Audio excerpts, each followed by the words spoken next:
आज हम बात करने वाले हैं इन्फ्लेशन पर। मनी एंड इन्फ्लेशन हमारा चैप्टर चल रहा है और पिछले 2 दिन के लेक्चर में हम लोग मनी पर तो काफ़ी डिस्कस कर चुके हैं। कई लोगों का क्लास छूटा है तो कवर कर लेना उसको। तो मनी तो समझ में आ ही गया होगा, व्हाट इज़ मनी? आ गया ना? टाइप्स ऑफ मनी, ये 2 पॉइंट बहुत अच्छे से क्लियर हो गए होंगे। What is money and types of money. अब आज आ जाते हैं सीधे हम मनी वैल्यू। देखो the medium of money is the source of money is the medium of exchange.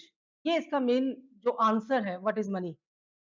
तो इसका मतलब है कि जब मनी से हम एक्सचेंज कर सकते हैं तो मनी में एक वैल्यू है। विदाउट वैल्यू तो हम कोई भी चीज़ से एक्सचेंज कर ही नहीं सकते, है ना? जब हम किसी को मनी देते हैं किसी भी फॉर्म में जिसमें वैल्यू है, तो उसके बदले हमें जो सामान मिलता है, जो गुड्स और सर्विसेज़ हमें मिलते हैं, इसका मतलब है कि उस मनी में क्या है? वैल्यू है ना? तो आज का जो टॉपिक है वो मनी वैल्यू पर ही पूरा डिपेंडेंट है, आपको उस पर फोकस करना है। तो आप देख रहे हैं मनी वैल्यू के अकॉर्डिंग ही इसको बैलेंस, आप देखिए डिसबैलेंस है, ये बैलेंस कहाँ है? प्राइसेस क्या है यहाँ पर? बढ़े हुए दिखाई दे रहे हैं और वैल्यू क्या दिखाई दे रही है? कम दिखाई दे रही है। यानी कि ये प्राइस किसके हैं? गुड्स एंड सर्विसेज के, है ना? तो सामान हम मार्केट से खरीदते हैं वो क्या हो गया है? महंगा हो गया है। तो प्राइस क्या हो गए हैं? बढ़ गए हैं। क्यों? क्योंकि वैल्यू ऑफ मनी क्या हो गई है? कम हो गई है। इसी सिचुएशन को आप हिंदी में कहते हैं महंगाई और इंग्लिश में कहते हैं इन्फ्लेशन। कंप्लीट इसको नेम जो दिया गया है वो है मनी। अगर इन्फ्लेशन वर्ड का मीनिंग, पर्टिकुलर इस वर्ड का मीनिंग अगर देखा जाए, इन्फ्लेशन का मतलब होता है प्रसार, है ना? इन्फ्लेशन का मतलब क्या होता है? प्रसार। तो ये प्रसार किसमें हो रहा है? अगर आपने सही नहीं समझा, जैसे इसको मनी इन्फ्लेशन की जगह आपने गुड्स इन्फ्लेशन कह दिया, तो मीनिंग चेंज हो जाएगा, मीनिंग चेंज हो जाएगा। कि मनी इन्फ्लेशन में क्या हो रहा है? मनी का फ्लो बढ़ रहा है। और मतलब फ्लो, यहाँ पर क्या हो रहा है? फ्लो बढ़ रहा है ना? क्या फ्लो बढ़ रहा है? मनी का फ्लो बढ़ रहा है। जब मनी का फ्लो बढ़ रहा है का जो वैल्यू है वो क्या हो रही है? कम हो रही है। लेकिन अगर आप इसको उल्टा समझ जाते हैं कि क्या गुड्स का फ्लो बढ़ रहा है या गुड्स इन्फ्लेशन, सपोज दैट अगर हम मनी इन्फ्लेशन को गुड्स कह दें, कैसे चेंज हो जाता है ना? अगर हम इसको कहें कि गुड्स इन्फ्लेशन, तो का प्रसार,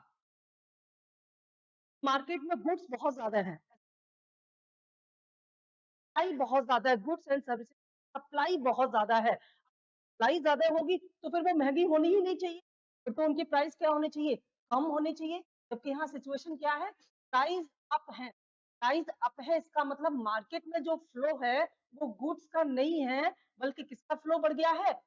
मनी का फ्लो बढ़ गया है। एकदम क्लियर यहाँ पर समझिए, फ्लो गुड्स का नहीं बढ़ा है, इवन फ्लो किसका बढ़ा है? मनी का बढ़ा है। और मनी फ्लो बढ़ जाने से तो उसकी वैल्यू है मनी, तो क्या हो गई है? कम हो गई है। अब यहाँ पर परचेजिंग पावर से भी हम लोग समझ लेते हैं। परचेजिंग देखो, मैंने आपको बता दिया हिंदी में महंगाई, इंग्लिश में इन्फ्लेशन। हमारा पूरा जो लेक्चर है वो इसी के आसपास रहने वाला है।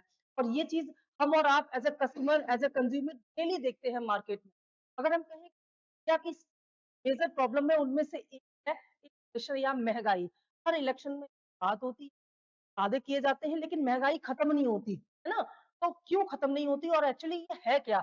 जब हम किसी चीज़ को गलत तरीके से समझ लेते हैं, उसका सॉल्यूशन गलत ही निकलता है। सॉल्यूशन गलत निकलेगा तो उसका रिजल्ट भी गलत ही आएगा, है ना? तो हमें समझना है कि आखिर ये प्रॉब्लम क्या है और ये खत्म क्यों नहीं?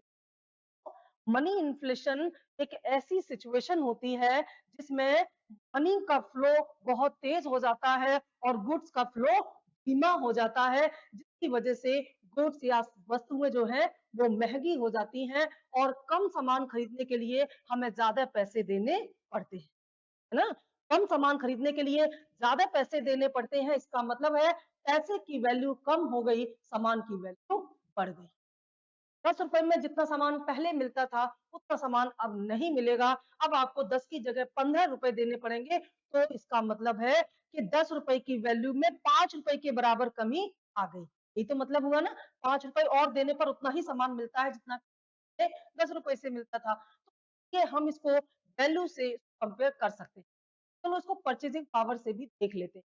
परचेजिंग पावर दो तरह की होती है, एक होती है कंज्यूमर परचेजिंग पावर, एक होती है मनी परचेजिंग, है ना? कंज्यूमर परचेजिंग पावर क्या होती है?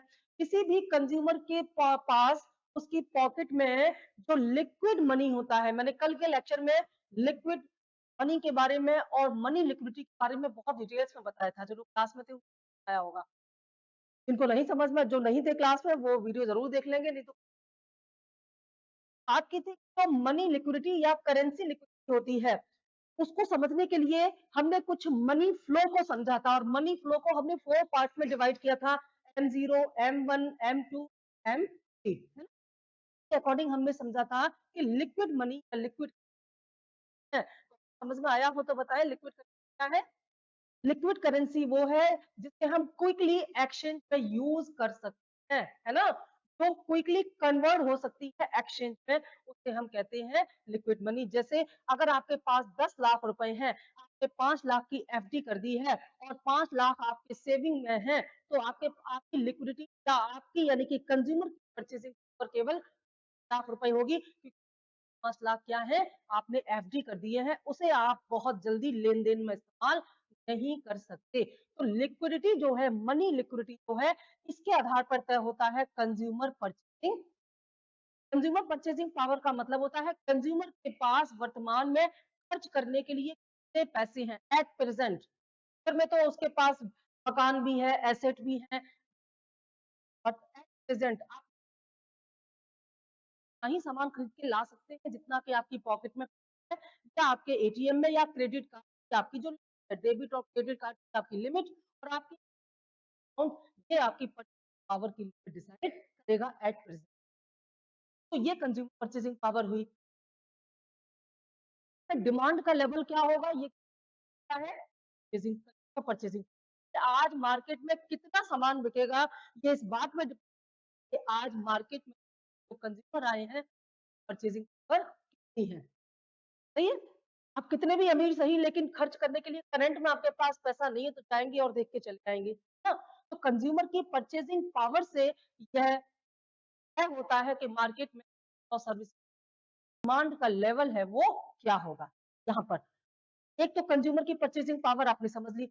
अब दूसरा साइड देखते हैं मनी परचेसिंग पावर। हम मनी परचेसिंग पावर को मनी वैल्यू से सिमिलर कर सकते हैं। Money value and money purchasing power. Money purchasing power का मतलब होता है, हेलो,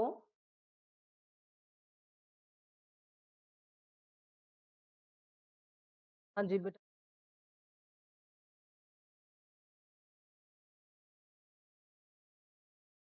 एक मिनट बेटा, मैं क्लास में हूँ, मैं ये फोन सर के पास भेज रही हूँ, आप उनसे डिटेल्स पूछ लीजिए, ठीक है? मैं अभी क्लास में हूँ। आकाश बेटा सर, आप होल्ड पर रखना इंक्वायरी। तो यहाँ पर हम बात कर रहे थे कि जो मनी परचेसिंग पावर होती है वो क्या होती है। देखिए, मनी परचेसिंग पावर का मतलब होता है मनी की एक यूनिट के बदले कितना सामान आपको मिल सकता है। जैसे अभी मैंने 10 रुपीज का आपको एग्जांपल दिया, सपोज दैट आपको ये पेन 10 रुपए का मिलता है मार्केट में। इस पेन के सिर इस 10 रुपए की वैल्यू क्या हो गई, एक पेन, वन पेन, ठीक है। अगर इस 10 रुपए से अब आपको दो पेन मिलने लगे, अगर इस 10 रुपए से आपको दो पेन मिलने लगे, इसका मतलब है मनी परचेसिंग पावर क्या हो गई, अलर्ट रहिए क्लास में, मनी परचेसिंग पावर क्या हो गई, बढ़ गई। यानी कि अब आपको 10 रुपए में एक के बदले पेन मिलने लगे हैं, इसका मतलब बढ़ गई। जब सामान सस्ता ना, जब सामान सस्ता होता है तो मनी की पावर क्या होती है, बढ़ जाती है। और सामान तब सस्ता है दो चीजों की वजह से, या तो इसकी डिमांड क्या है, इसकी सप्लाई, या तो मार्केट में पेन मैन्युफैक्चर होकर के आ गए हैं, या मार्केट में डिमांड कम हो गई है, जिसकी वजह से जो सप्लायर है उसने इसकी प्राइस क्या कर दिए है, कम कर दिए हैं। इन दोनों ही सिचुएशन में अब 10 रुपए में आपको दो पेन मिलेंगे, इसका मतलब है कि अब 10 रुपए या मनी की परचेज पावर पहले से क्या हो गई है, बढ़ गई है। अगर इसका रिवर्स हो जाएगा तो क्या कहेंगे हम, तो हम कहेंगे कि अब एक पेन खरीदने के लिए आपको 15 रुपए देने पड़ रहे हैं, उस सिचुएशन में मनी की पावर कम हो गई है। ध्यान देना, जब मनी की परचेजिंग पावर कम होती है तो उस मनी के बदले जो सामान है वो पहले से कम मिलेगा, और जब मनी की परचेजिंग पावर बढ़ेगी तो उसके बदले आपको सामान ज्यादा है। तो मनी परचेजिंग पावर और कंज्यूमर परचेजिंग पावर दो चीजें आपको एक साथ पढ़नी है, क्वेश्चन आए हुए हैं। अभी हम क्वेश्चन भी रखेंगे आपके सामने। अब यहाँ पर देखिए, जब इन्फ्लेशन आता है, मार्केट में मनी फ्लो बढ़ जाता है, उस सिचुएशन में मनी की परचेजिंग पावर कम हो जाती है, मनी की परचेजिंग पावर कम हो जाती है, तो फिर कंज्यूमर की परचेजिंग पावर पर क्या इफेक्ट पड़ता है? जल्दी से बता दो। मनी की परचेजिंग पावर तो कम हुई, मार्केट में मनी का फ्लो बहुत ज्यादा है लेकिन उसकी वैल्यू कम हो गई। कंज्यूमर की परचेजिंग पावर पर इसका क्या इम्पैक्ट पड़ता होगा? गैस करके। कंज्यूमर परचेजिंग पावर पर इसका क्या इम्पैक्ट पड़ता होगा? कंज्यूमर के पास खर्च करने के लिए पहले से ज्यादा पैसे होंगे, कंज्यूमर के पास क्योंकि मनी लिक्विडिटी बढ़ गई है, का मतलब है कंज्यूमर की परचेजिंग पावर बढ़ेगी और मनी की परचेजिंग पावर कम होगी। बात समझ में आ रही है? मनी परचेजिंग पावर कम होगी, कंज्यूमर परचेजिंग पावर बढ़ जाएगी। ये इसलिए जरूरी है कि अभी आप देखेंगे कि इस महंगाई को रोका कैसे जाए, तो वहां पर ये आपको क्लियर बतानी होगी, क्योंकि महंगाई या इन्फ्लेशन को रोकने के लिए इंडिया फिस्कल पॉलिसी और आरबीआई मॉनेटरी पॉलिसी को इम्प्लीमेंट है। इन पॉलिसीज के थ्रू महंगाई को क्या किया जाता है? कंट्रोल किया जाता है। तो कम से कम ये क्लियर तो होना चाहिए कि महंगाई कंट्रोल करने के लिए क्या करें, मनी की परचेजिंग पावर को बढ़ाएं या घटाएं, या कंज्यूमर की परचेजिंग पावर को बढ़ाएं या। ये बहुत सिंपल, आप अभी के भी इसका आंसर दे सकते हैं कि अगर महंगाई बहुत ज्यादा बढ़ रही है, मनी की परचेजिंग पावर को कम करने की जरूरत है या क्लाइंट की या कंज्यूमर की पावर को कम करने की जरूरत है? कंज्यूमर की परचेजिंग पावर कम करनी।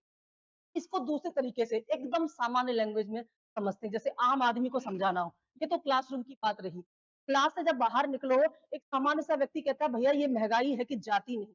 एक गाना भी इस पे बना था बड़ा अच्छा सा। देखो इस गाने की लाइन में ही उसका पूरा मीनिंग छुपा हुआ है, मतलब कमाई कम नहीं हो रही है, बात है। फिर आगे की लाइन क्या है? महंगाई डायन से जाता है। डायन इसका मतलब अच्छी चीज तो नहीं है बिल्कुल। डायन किसको कहा जाता है? खाए जाते हैं, है ना? तो इसका मतलब है कि कमाई में कमी नहीं हुई है। अब कमाई में कमी नहीं हुई है, इसका मतलब है कि लोगों की जेब में पैसा है, यही तो मतलब है।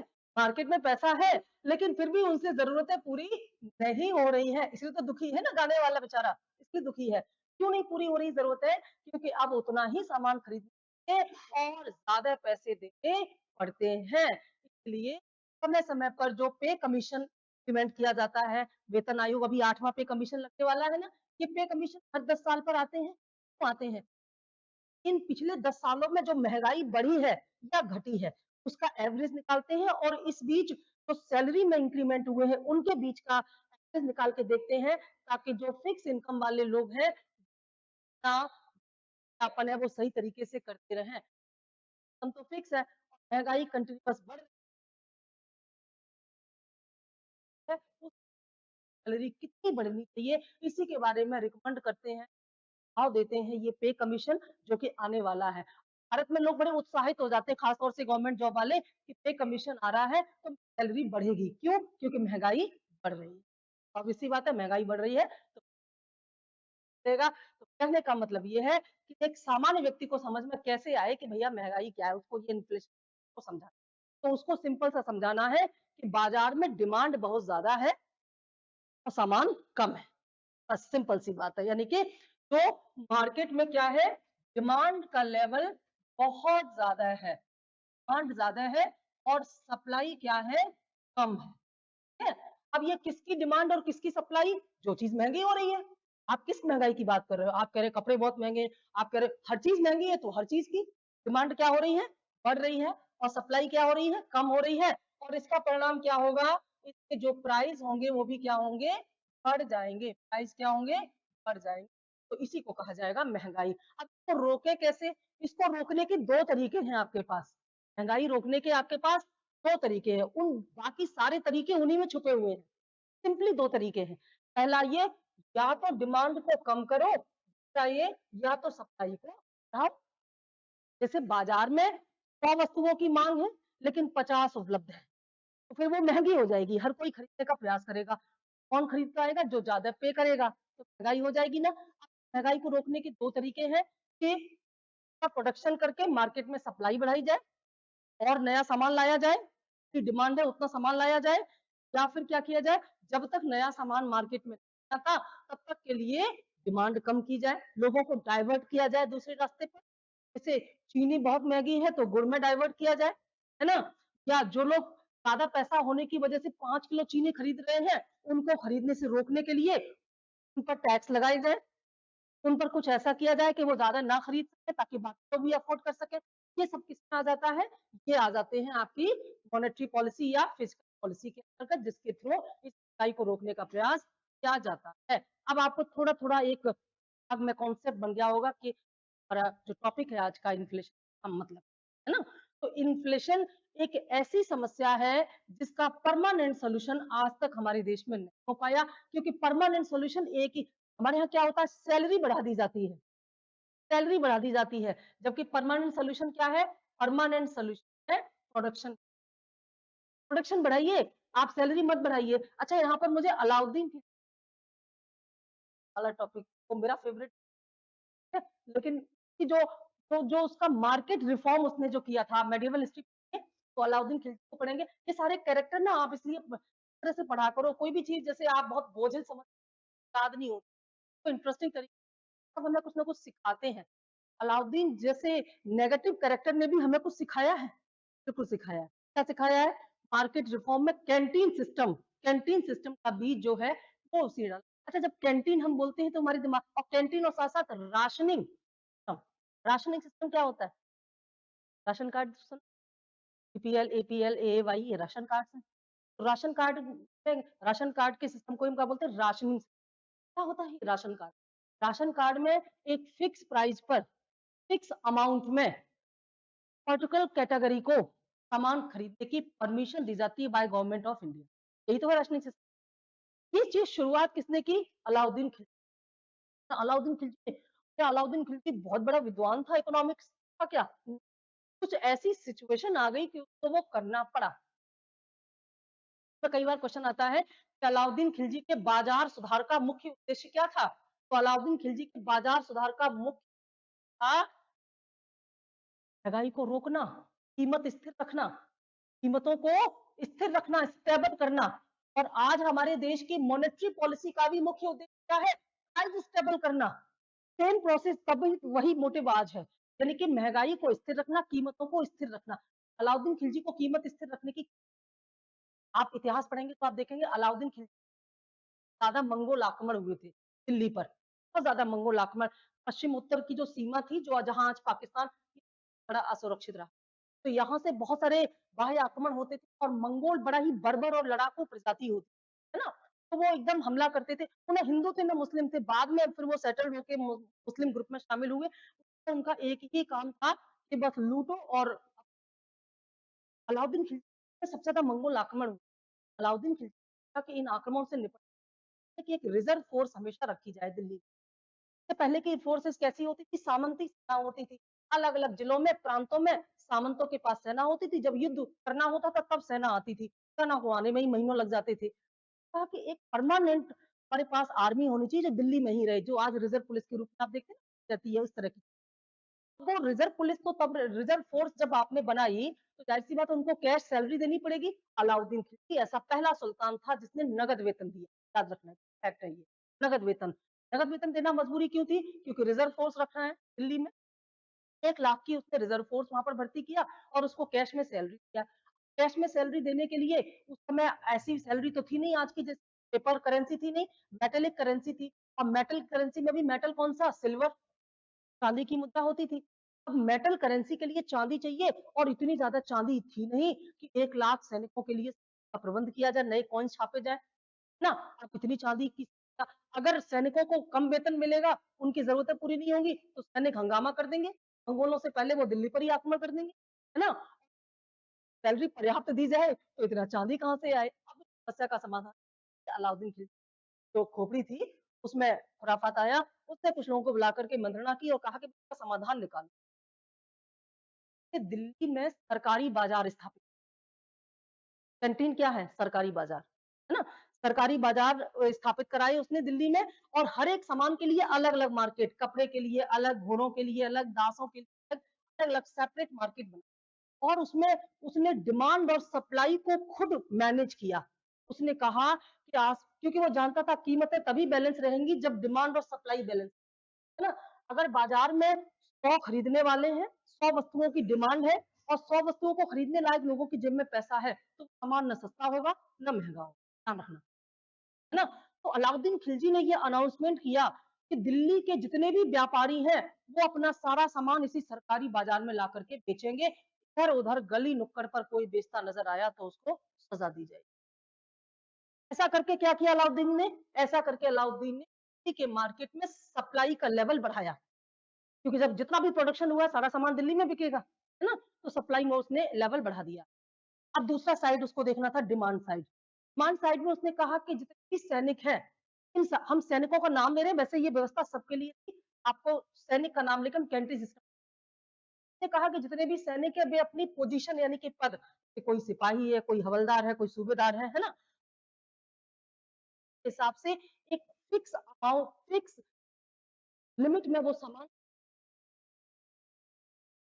खरीद, आपके 5 लोगों का परिवार है तो आपको इतना अनाज चाहिए, ज्यादा अनाज आप नहीं खरीद, ऐसा नहीं कि आपकी जेब में ज्यादा पैसा है तो आप ज्यादा अनाज खरीद के स्टॉक कर लें, मार्केट में फिर सब खत्म हो जाएगी ना। लिमिट तय कर दी, लिमिट से ज्यादा कोई भी सामान ना खरीदे, सेट कर दी, सामान खरीदने की लिमिट उसने तय कर दी। जब लिमिट तय कर दी तो डिमांड अपने आप तय हो गई कि नहीं हो गई, कि जितने परिवार उतने ही किलो के हिसाब से सामान बाजार में अगर है तो सामान महंगा, क्योंकि ब्लैक मार्केटिंग रुकेगी इससे, तो उसने एक निश्चित मात्रा में सामान खरीदने की व्यवस्था। और उसने क्या किया, जो सामान था, जो प्रोडक्ट था, उसकी कॉस्ट यानी कि लागत को ध्यान में रख करके,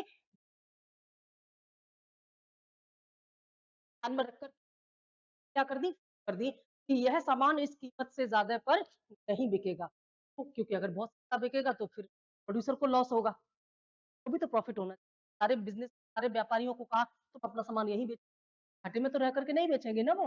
तो इससे क्या हुआ, उसने 3 चीजों पर कंट्रोल किया, मार्केट में सप्लाई प्रॉपर हो पाए इस पर ध्यान दिया, मार्केट में डिमांड प्रॉपर हो पाए इस पर ध्यान दिया, और मार्केट में प्राइस ओवरलैप न करें, कीमतें स्टेबल रहें, और कहा कि अगर कोई व्यापारी करेगा तो अगर 100 ग्राम के बराबर सामान कम तोला तो मांस निकाल, कौन हिम्मत करेगा भैया 100 ग्राम ज्यादा ले जाओ, कम नहीं होना चाहिए।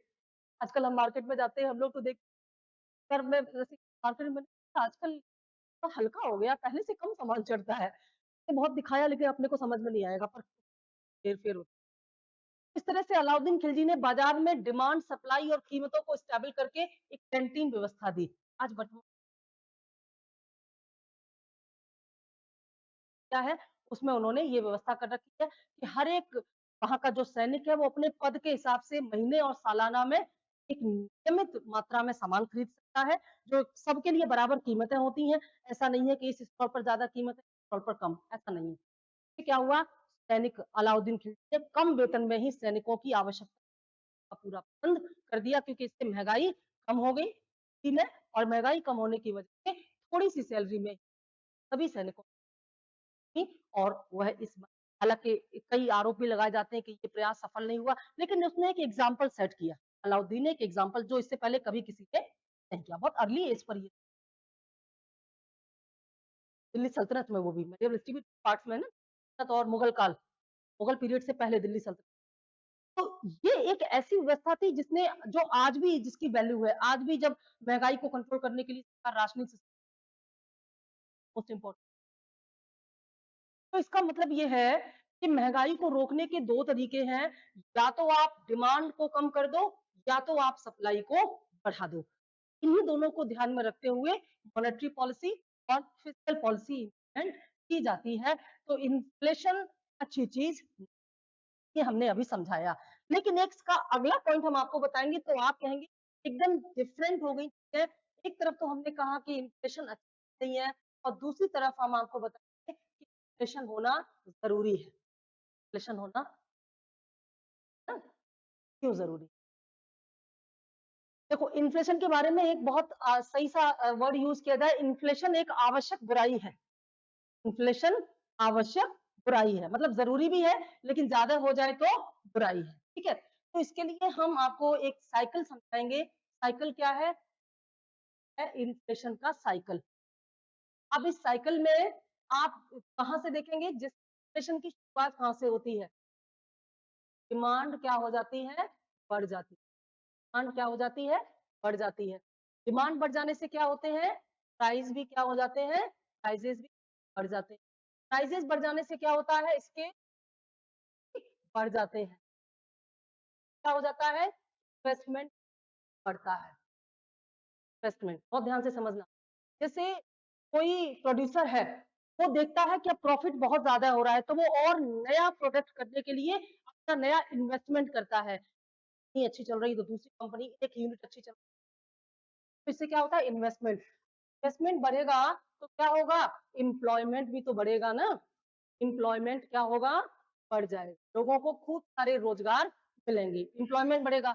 एम्प्लॉयमेंट बढ़ेगा तो क्या होगा, लोगों में आएंगे और पैसे आएंगे तो उनकी पावर बढ़ेगी और जैसे डिमांड बढ़ेगी। साइकिल आपस में क्या हो गया, कनेक्ट हो गया। जब इकोनॉमी में ये साइकिल चलता है तभी तो इस सबका रिजल्ट क्या होगा बच्चों, इसका रिजल्ट होगा ग्रोथ। का मतलब है कि जब इन्फ्लेशन कंटिन्यू रहता है तो जीडीपी बढ़ती है। इसमें कोई चीज आ रही है तो आप मेरे से पूछो, हम आगे बढ़े। जीडीपी बढ़ रहा है, यहाँ पर जीडीपी बढ़ रहा है, सही है, गलत तो नहीं है आकाश, सही है, बढ़ रहा है, क्यों, फिर बुरा क्यों कहा गया, तो जी फिर तो इन्फ्लेशन बहुत अच्छा है, फिर तो इन्फ्लेशन को प्रमोट करना चाहिए, बूस्ट करना चाहिए फिर तो यहाँ पर आपने एक कहावत सुनी होगी, चलती का नाम गाड़ी लेकिन उड़ती का नाम एक्सीडेंट। यानी कि गाड़ी का चलना जरूरी है लेकिन गाड़ी लिमिट में चले, अभी तक गाड़ी है, अगर गाड़ी तेज चलेगी तो फिर एक्सीडेंट हो जाएगा। ऐसे ही ये हमारी इकोनॉमी का पहिया है, इसका चलना जरूरी है, अगर ये नहीं चलेगी तो इकोनॉमी काम हो जाएगी, रुक जाएगी। ये तो साइकिल है, ये जो सर्किल है इन्फ्लेशन का, ये बताता है कि इकोनॉमी चल रही है। ये जब चलेगा तभी तो जीडीपी बढ़ेगा, का मतलब है डिमांड बढ़ना जरूरी है, कीमत बढ़ना जरूरी है, प्रॉफिट बढ़ना, ये सब कुछ। लेकिन अगर इस बहुत तेजी से बढ़ता रहा, डिमांड इतनी तेजी से बढ़ी, प्राइस इतनी तेजी से बढ़े कि मनी की एक्चुअल वैल्यू कम होने से प्रॉफिट कम होना शुरू हो जाएगा। समझ रहे ना, क्योंकि इतने ज्यादा कीमतें बढ़ जाएंगे कि ग्राहक एक दो की बजाय एक ही सामान खरीदने लग जाएगा। जैसे टमाटर 100 रुपए किलो हो गया पिछले दिनों, लास्ट वीक, तो लोगों ने 1 किलो की जगह आधा किलो खरीदना शुरू किया, तो क्या दुकानदार को प्रॉफिट हुआ, नहीं, हाँ प्रॉफिट हुआ, क्यों कि उसका सामान कम बिकने लगा। पहले 50 रुपए किलो था तो लोग 2 किलो खरीद लेते थे, समझ रहे ना, लेकिन अब क्या हो गया, अब वो 100 रुपए किलो हो गया, लोग आधा किलो खरीद रहे हैं, लॉस हो गया ना, क्योंकि तो इससे क्या हो जाएगा, प्रॉफिट में कमी होना शुरू हो जाएगा तो इन्वेस्टमेंट भी कम हो जाएगा, या बंद हो जाएंगे तो हो जाएगा, जो लोगों को काम दिया गया था वो काम से निकाला जाएगा, एम्प्लॉय कम हो जाएगा, क्या हो जाएगा, उनकी डिमांड भी, और इसके बाद एक नया साइकिल शुरू होगा, क्या होगा, डिमांड कम तो प्राइस भी कम, कम प्राइजेस कम तो कम हो जाएगा, होगा तो इन्वेस्टमेंट कम हो जाएगा, इन्वेस्टमेंट कम होगा, एम्प्लॉयमेंट भी हो जाएगा, ठीक है, एम्प्लॉयमेंट कम हो जाएगा तो लोगों की डिमांड, एक नया साइकिल बन गया जिसको कहते हैं मंदी का चक्र, रिसेशन शुरू हो जाएगा, समझ रहे हैं ना। अगर इन्फ्लेशन एक लिमिट से ज्यादा होगा तो फिर वो रिसेशन का कारण बन जाएगा, इसलिए इन्फ्लेशन को एक लिमिट में रखना जरूरी है। इसको एक सुंदर सा एग्जांपल से, जैसे हमारे शरीर में ब्लड का एक सर्कुलेशन होता है, जब ये ज्यादा हो जाए तो हाई बीपी हो जाता है, जब ये कम हो जाए तो लो बीपी हो जाता है, और ये दोनों ही डिजीज, हाई बीपी और लो बीपी दोनों ही क्या है, बीमारियां हैं, बीमारियां, तो हमारा, लेकिन अगर ब्लड बिल्कुल सर्कुलेट है, मर गए फिर तो हम। ऐसे ही इकोनॉमी में अगर ये साइकिल चलेगा ही नहीं तो इकोनॉमी डेड हो जाएगी, साइकिल का चलना जरूरी है, लेकिन इस स्पीड में, जब हमारा बीपी होता है तब हम डॉक्टर के पास जाते हैं, तो हमको कहते हैं कम खाओ, फिर हम नमक कम खाते हैं, रहता है, लेकिन जो हमारा लो होता है, फिर वो हमसे कहता है नमक ज़्यादा खाओ, ऐसे करके उसको बैलेंस। हाँ, जैसे हमारे शरीर के ब्लड प्रेशर को नमक कम और ज़्यादा करके बैलेंस या दवाइयों से बैलेंस किया जाता है, इस इकोनॉमी में नमक क्या है? समझ रहे हो ना? जैसे सब्जी में नमक के बिना स्वाद नहीं आता, पानी के बिना स्वाद। सारे लोग कहते हैं ऑनलाइन सिस्टम आंखें तरस तो वाली ही है ना, जब तक देखे ना, तो ये जो मनी सर्कुलेशन है, ये कुछ नमक की तरह, सब्जी में नमक अगर ज्यादा है तो कड़वी, नमक नहीं, बेस्वाद, हर रेसिपी कहा जाता है नमक स्वादानुसार, है ना? नमक स्वादानुसार, और स्वादानुसार मतलब हर इकोनॉमी में मनी फ्लो कितना होना चाहिए, जितना उसकी रिक्वायरमेंट है। कल के टॉपिक में मैंने बताया था कि इकोनॉमी में मनी फ्लो कितना होना चाहिए, ये डिपेंड करता है कि वहां पर जो गुड्स और सर्विसेज है बहुत इंटरेस्टिंग है, अगर आप इसको समझ आनंद आ जाएंगे आप। तो यहाँ तक अगर क्लियर हो गया हो तो हम इसको थोड़ा देख लेते हैं। ये टॉपिक ऐसा है ना कि अगर आपका लेक्चर छूटा तो समझ में नहीं, कॉन्सेप्ट बेस्ड है, और ये कनेक्टेड है आगे के टॉपिक से, कि इसको आगे तो ब्रेक नहीं करना है। चलो आगे और बहुत कुछ पढ़ना है इसमें, शुरुआत करते हैं हम। आपका जो छूट गया उसको नोट कर लेना, प्रॉपर नोट्स बहुत जरूरी है, खासतौर से types of economy, types of currency से बहुत सारे क्वेश्चन। तो इन्फ्लेशन हेडिंग आपका पड़ा हुआ है, अब आप इसको कंटिन्यू रखिए, लिखिए इसमें।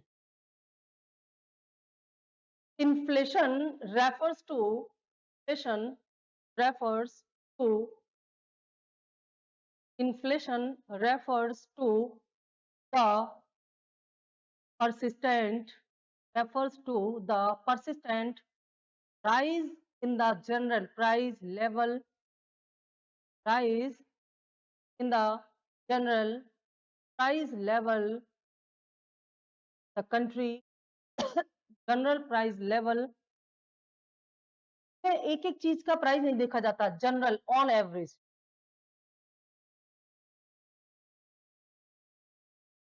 नहीं उसमें single product, country average level पर लेना है ना, the country over a period of time, over a period of time, एक फिक्स टाइम में।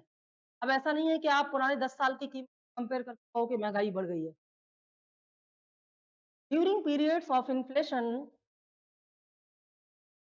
During periods of inflation there is an increase of, there is an increase of the money supply, ये word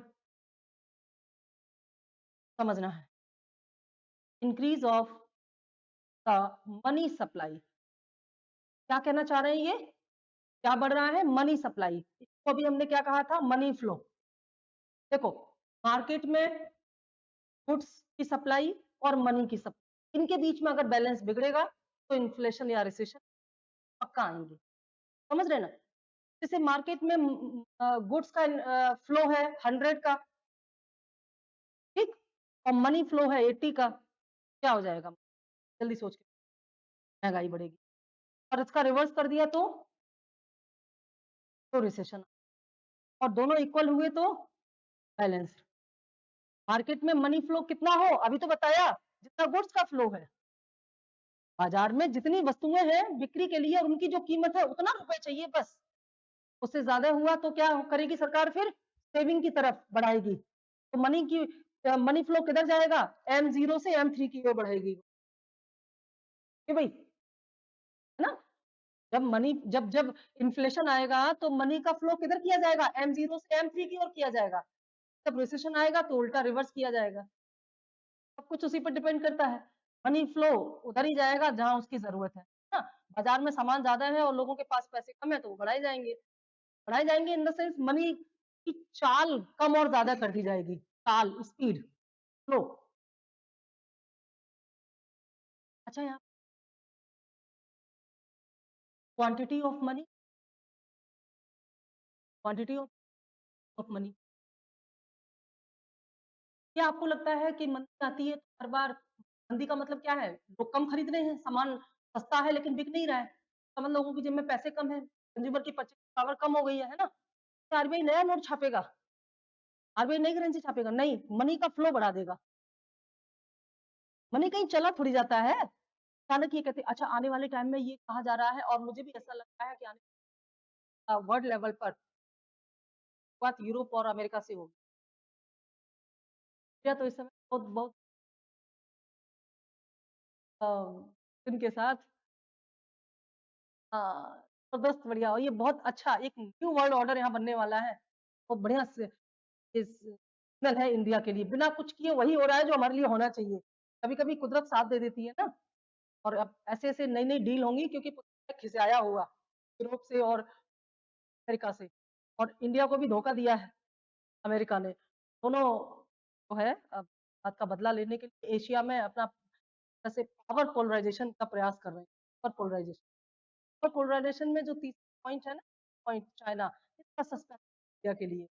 हम Russia इस बात को जानता है, तो वो चाइना को बीच में लिए बिना रशिया और इंडिया के बीच एक बाइंडिंग कर रहा है फ्रेंड, ये बहुत इंटरेस्टिंग और क्या तारीफ़ें की अंजना ओम कश्यप का वो देखा था?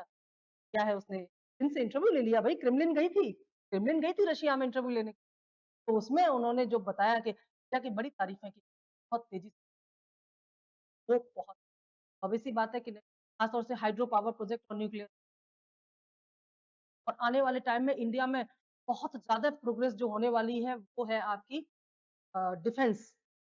डिफेंस सेक्टर में इसका बहुत मेक इन इंडिया में जो डिफेंस का बहुत बड़ा एक्सपोर्टर बनने वाला है वर्ल्ड लेवल पर। ये लिख लो आप मेरी बात, कल बात मुझे याद और मुझे एक बात की बड़ी खुशी हुई कि मेरे बेटे ने स्पेस टेक्नोलॉजी का करियर बनाने का अब से 7 साल पहले से वो ये बात कर रहा है।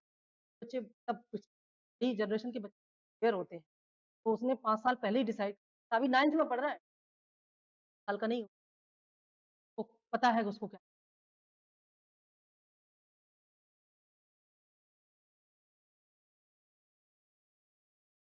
स्पेस टेक्नोलॉजी है ना? तो यही पूरा ड्राफ्टिंग करना और ये वेपन्स क्या बोलते हैं क्राफ्ट जो एयरक्राफ्ट वगैरह ठीक है हाँ, क्या बोलते हैं उसको? इंटरेस्ट बहुत छोटा था उस टाइम, क्लास चल रहा था क्योंकि काफ़ी बड़ा हॉल था, काफ़ी बच्चे क्या खाली-खाली पेन वहीं छोड़ जाया करते थे, वो इकट्ठा करता था और उसको ले जाने के बाद मल्टी बैरल मिसाइल्स बना सकता मल्टी बैरल मिसाइल्स इन खाली पेन से, इतने खूबसूरत मॉडल आप ड्राइंग रूम में रख लो। जब उसने ये न्यूज़ सुनी तो कहता देखो मैं बोल रहा था ना, कि आने वाले टाइम में ये हमने कहा भाई चांस हो गया, होने वाला है। एआई और एआई के यूज़ से ये पूरा आपका क्योंकि अब एयर फ़ोर्स का बहुत ज़्यादा रोल पहले से ही है एयर फ़ोर्स ये सब चीज़ वेस्टर्न वर्ल्ड के धुक-धुक हो रहा है। कि मैंने देखा कि अभी बार जब पुतन आए तो किसी को पता भी नहीं चला, आके चले। हाँ, मीडिया जिसको हाइलाइट कर दे, अब मीडिया उसी को हाइलाइट करती है जिसको गवर्नमेंट प्रमोट करती है। ऐसा थोड़ी लगेगा दुनिया यूक्रेन के वॉर को लेकर के यूरोप और अमेरिका पूरा खफ़ा है। ट्रम्प तो पीछे ही हट गया, ट्रम्प ने कहा मन जर्मनी, फ्रांस सब इंडिया के लिए भी ये सारी चीज़ें इंडिया के लिए अच्छा है। तो हम बात कर रहे थे इन्फ्लेशन की ड्यूरिंग पीरियड्स आपने क्या लिखा हाँ लास्ट जो पॉइंट था इंक्रीजेस द मनी सप्लाई ठीक है यानी कि इन्फ्लेशन में क्या होता है मनी सप्लाई इंक्रीज यानी कि बढ़ जाती है मार्केट में मनी सप्लाई ज्यादा हो जाती है और ये जब हम कहते हैं ज्यादा हो जाती है तो हम कैसे कहें ज्यादा हो गई है तो हम क्या कहते हैं कि तुलना तो करनी पड़ेगी ना कंपेयर करना पड़ेगा ना किसके कंपेरिजन में ज्यादा हो गई मनी सप्लाई ठीक आगे इसी को रखेंगे when a country is facing recession when a country is facing recession topic को आराम से हम लोग रिलैक्सिंग मोड पे पढ़ेंगे अच्छे से when a country is facing inflation more money is being more money is being circulated, circulated money क्या होता है? कल बताया था मैंने आपको। सर्कुलेटेड मनी क्या होता है बेटे? सर्कुलेटेड मनी वो होता है जो सर्कुलेशन में है, और सर्कुलेशन में मतलब जो लेन देन में इस्तेमाल हो चुका है, समझ गए ना? जैसे आपने सुबह 1 कप चाय पी, वो सर्कुलेशन में गया। आपने सुबह से जितने पैसे खर्च किए, पार्ट ऑफ सर्कुलेशन बन गया। ठीक है? तो यहाँ पर जो बताया जा रहा है, more money is being circulated, यानी कि ज्यादा पैसा सर्कुलेशन में होता है, सर्कुलेशन में ज्यादा पैसा हो जाता है, इसमें इन्फ्लेशन में। ठीक है? आगे इसी में which causes the currency which causes the currency loss its purchasing power। अब देखो यहाँ किसकी परचेजिंग पावर लॉस हो रही है? करेंसी, यानी कि मनी। किस करेंसी की परचेजिंग पावर लॉस हो रही है? तो सर्कुलेशन में ऑलरेडी जा चुका है, सर्कुलेटिंग मनी। ठीक है? उसकी परचेजिंग पावर क्या हो जाती है? इन्फ्लेशन कम हो जाती है। आगे which leads to which leads to an increase which leads to an increase in the price of goods and services। आगे क्या हो जाता है? जैसे ही प्राइस की जैसे जैसे ही करेंसी की परचेजिंग पावर लॉस हुई, तुरंत उसका इंपैक्ट दिखाई देता है कि गुड्स महंगे हो। रातों रात होता है ये। Over the course of many years over the course of many years, economic cycles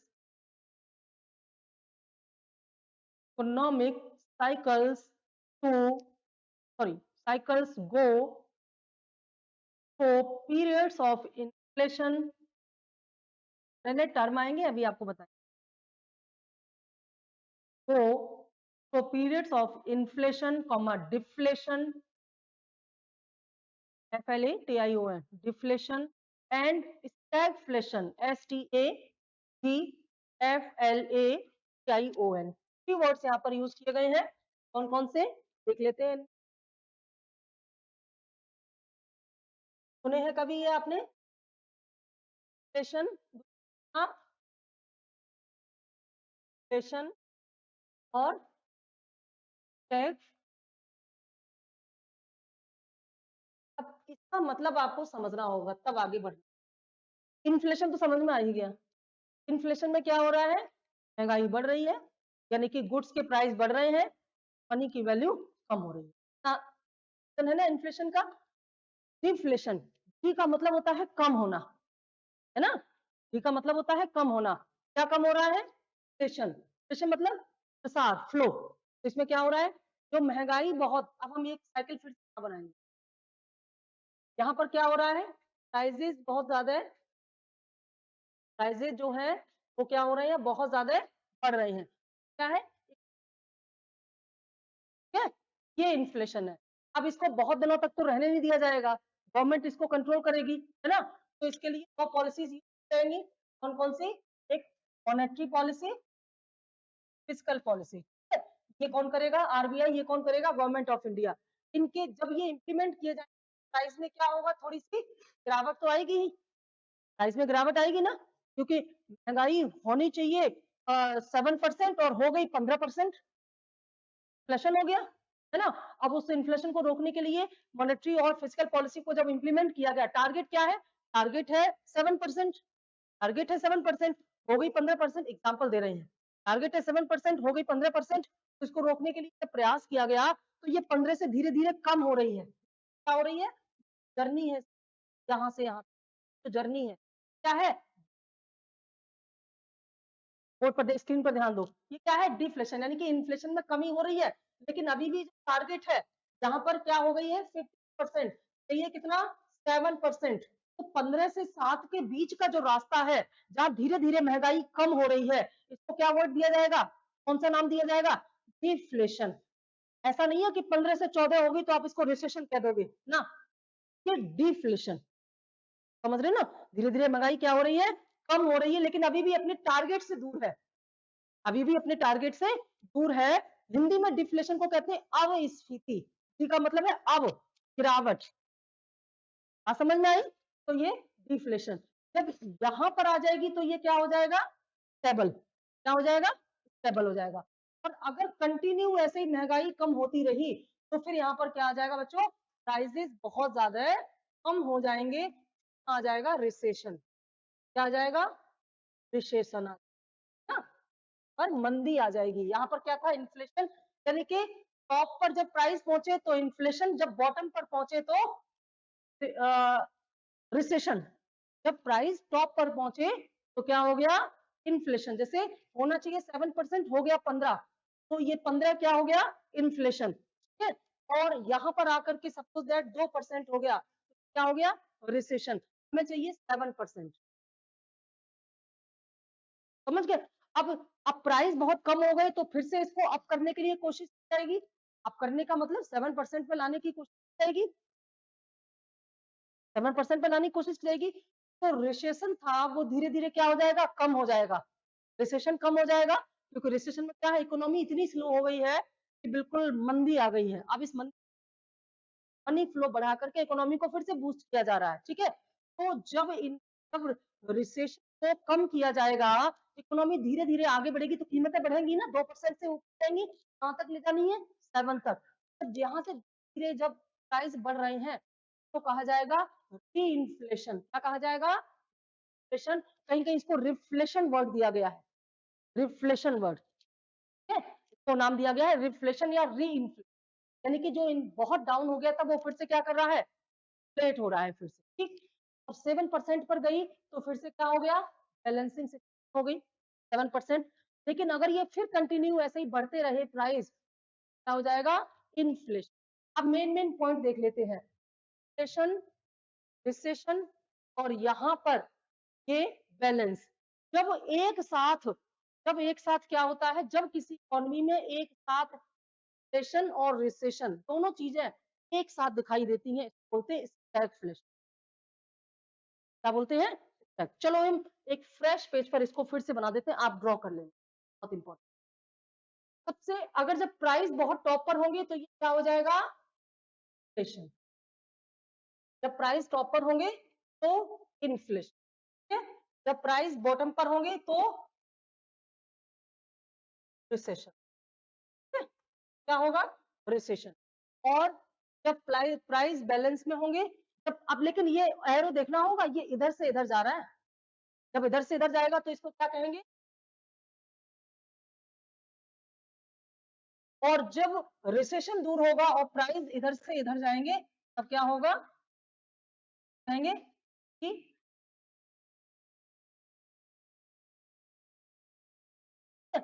तो यहां पर जब ये कंटिन्यूअस इधर रहेगा तो रिसेशन आएगा, और ये जब कंटिन्यू रहेगा तो आएगा। यही था। अब लेकिन स्टैगफ्लेशन क्या है? जब इन्फ्लेशन और रिसेशन दोनों एक साथ होता है, ये वाली कंडीशन को कहेंगे। तो ना ड्रॉ कर लो आप, आसान हो। ये स्टेप आप कहेंगे दोनों एक साथ कैसे होंगे? जैसे इकोनॉमी के कुछ सेक्टर में इन्फ्लेशन है, कुछ सेक्टर में रिसेशन है, होता है ना। ये सिचुएशन ज्यादातर कहाँ होती है? ये भी क्वेश्चन पूछे। ये सिचुएशन ज्यादातर होती है डेवलपिंग कंट्री। कहाँ होती है? डेवलपिंग। तो डेवलपिंग कंट्री है, वहां पर ये दिखाई देता है स्टैगफ्लेशन। लाइक इंडिया, आप इंडिया में देखो, एग्रीकल्चर सेक्टर में रिसेशन दिखाई देता है, जबकि इंडस्ट्रियल सेक्टर में इन्फ्लेशन दिखाई देता है। यानी कि कुछ चीजें बहुत महंगी हैं और कुछ चीजें बहुत सस्ती हैं। जहां सस्ती है वहां परेशान है आदमी की कीमत नहीं निकल रही, जहां महंगी है वहां भी आदमी परेशान है कि वो खरीद नहीं। ये चीज है।